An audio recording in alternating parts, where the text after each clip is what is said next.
Então, toda essa participação de algumas prefeituras brasileiras nesses processos e também dessa interlocução direta com agências internacionais fez com que a ideia da instituição paradiplomática fosse exportada ao Brasil, não, e que fosse cada vez mais legítimo assinar acordos, fazer intercâmbios, que não existia mais esse problema para fazer isso sem uma autorização do governo. Esses mais ou menos são fatores externos, não? Esse processo de socialização internacional, no meio do qual se foi criando essa instituição. Mas internamente, bom, o que aconteceu foi o grande diferencial foram esses primeiros prefeitos, sobretudo prefeitos, que se envolveram no processo internacional de fusão das organizações, de Habitat, que começaram a exportar suas boas práticas, que eram prefeitos do PT, sobretudo do PT a partir dos anos 90, que estavam governando grandes cidades, estavam governando Porto Alegre, São Paulo e outras cidades que não eram tão grandes, mas queriam marcar uma diferença. Estavam desenvolvendo políticas públicas urbanas, de gestão urbana novedosas, e o emblema disso é o orçamento participativo de Porto Alegre.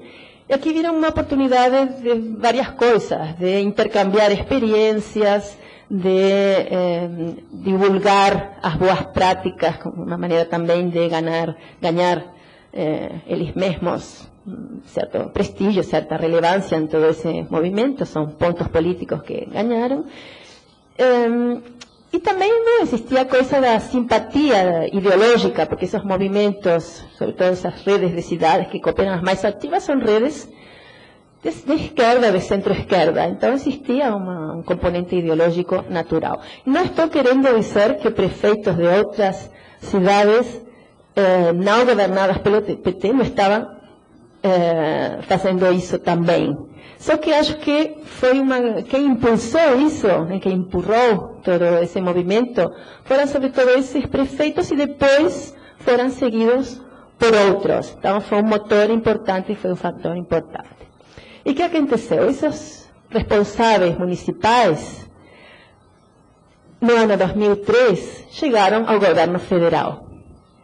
As mesmas pessoas que estavam, que eram os ideólogos para a diplomacia, estavam no governo e continuaram tentando impulsar essas práticas. Por quê? Porque achavam que era um bom instrumento de desenvolvimento nacional. Em nenhum momento no Brasil se viu como um componente mais, enfim, autonomista, nada disso.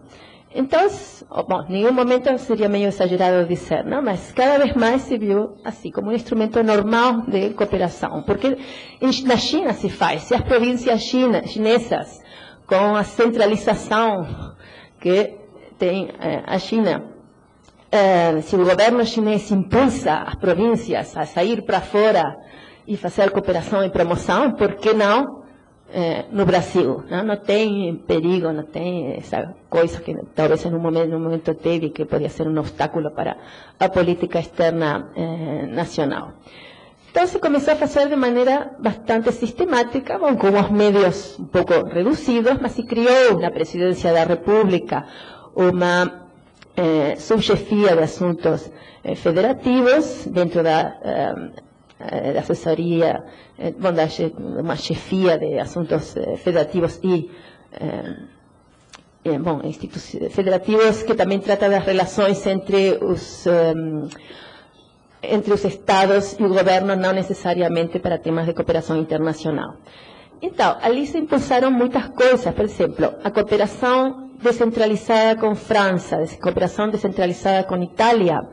Aqui o governo brasileiro federal participa muito, ele convoca reuniões onde assistem prefeitos, governadores, outros atores para discutir esses projetos de cooperação com França. E pelo lado de França também, isso também é interessante, não? O governo francês, o governo italiano fazem a mesma coisa. Então não é só essa presença do governo central na cooperação descentralizada, que é uma área importante para a diplomacia, não é só uma exclusividade do Brasil e da América Latina, também outros países também o fazem. Não? Estão convertindo a cooperação descentralizada em uma cooperação multinível, uma coisa perfeitamente legítima.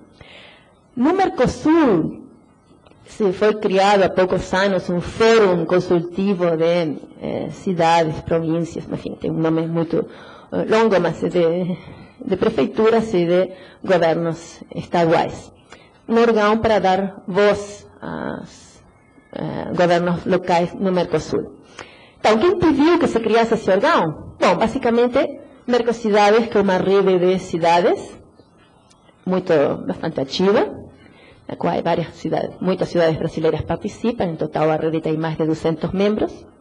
Essa foi uma reivindicação tradicional das cidades, ter um órgão no Mercosul que desse voz às cidades.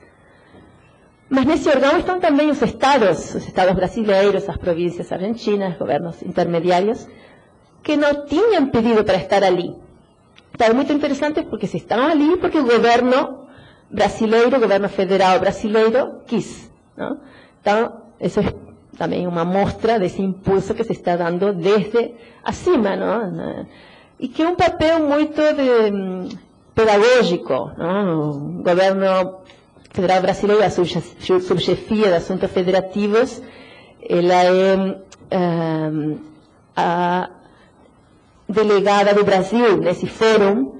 E que faz? Convoca reuniões, convoca seminários, convida os governadores a interatuar com as câmaras de comércio, com outros atores econômicos, a interatuar com diferentes burocracias estaduais.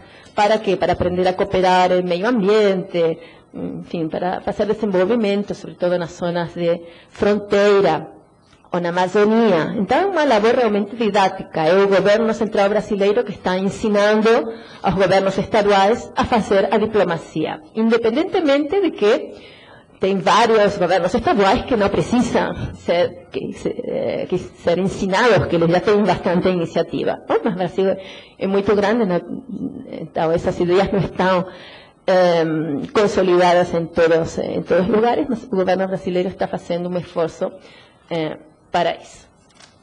Bom, então, veio assim, não? Veio por um processo de socialização internacional e também por um impulso dos responsáveis das prefeituras que depois passaram ao governo central.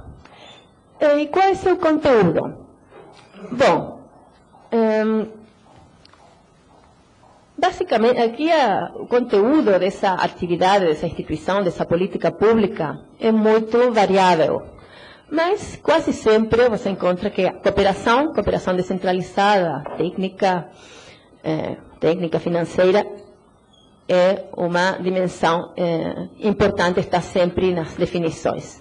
E também promoção econômica e comercial, essa paradiplomacia econômica, que houve um autor canadense, não, que falou desse termo. Isso geralmente também existe, todo mundo considera que faz parte, não? Muitas vezes se criam essas assessorias, coordenadorias, e se incluem essas duas dimensões.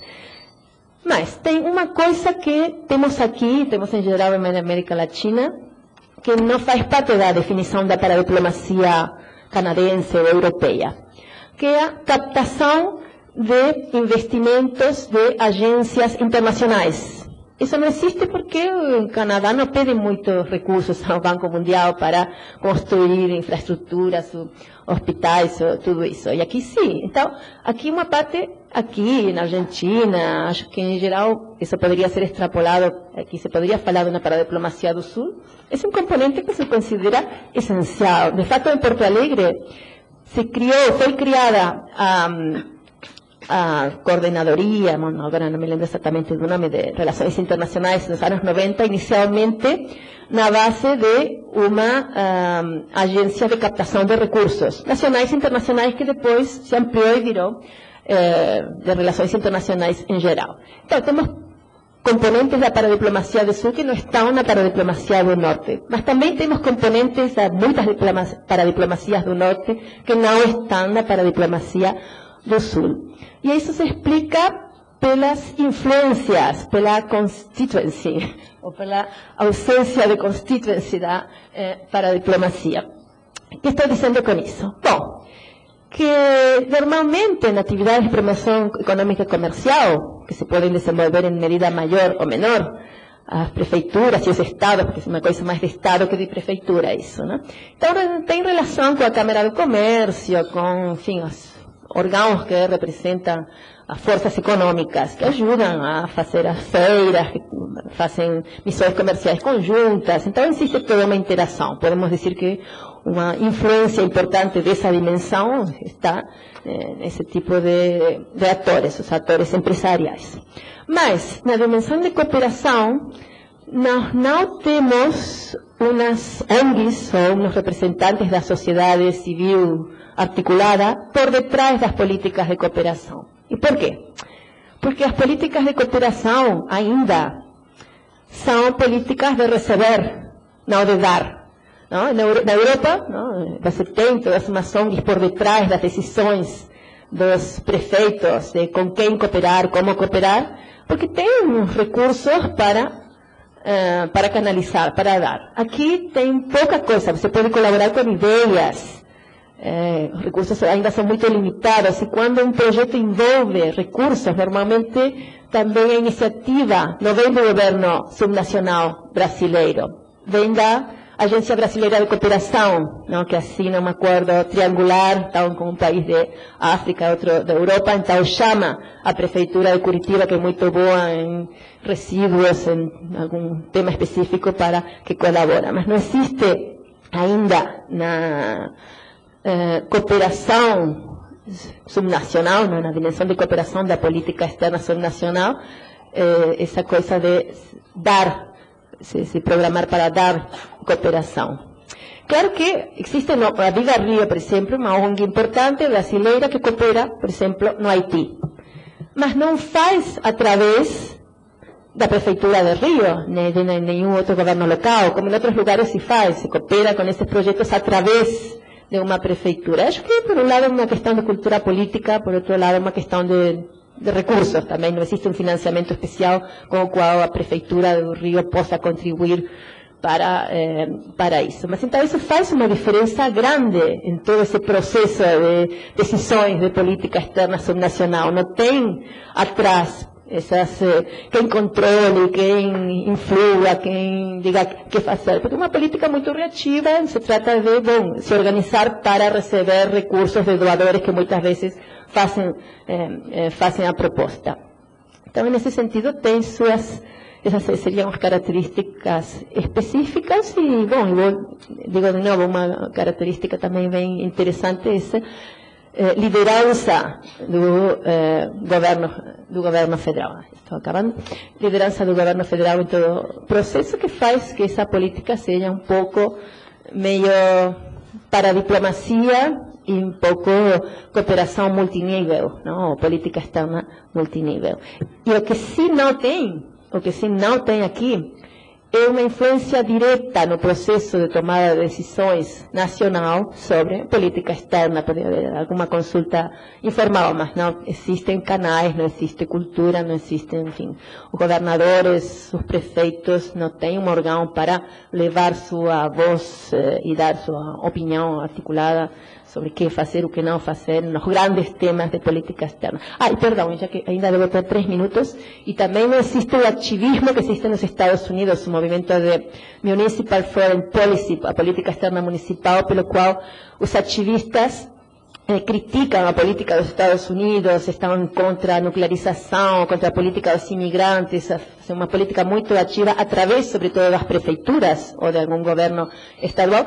Isso não existe no Brasil nem na América Latina em geral, pelas mesmas razões, não? As organizações articuladas da sociedade civil não têm por costume ter essa interlocução, usar a prefeitura como meio de difundir a sua posição nesses temas de política externa globais. Então, acho que estou no tempo e depois podemos deixar para as perguntas que há.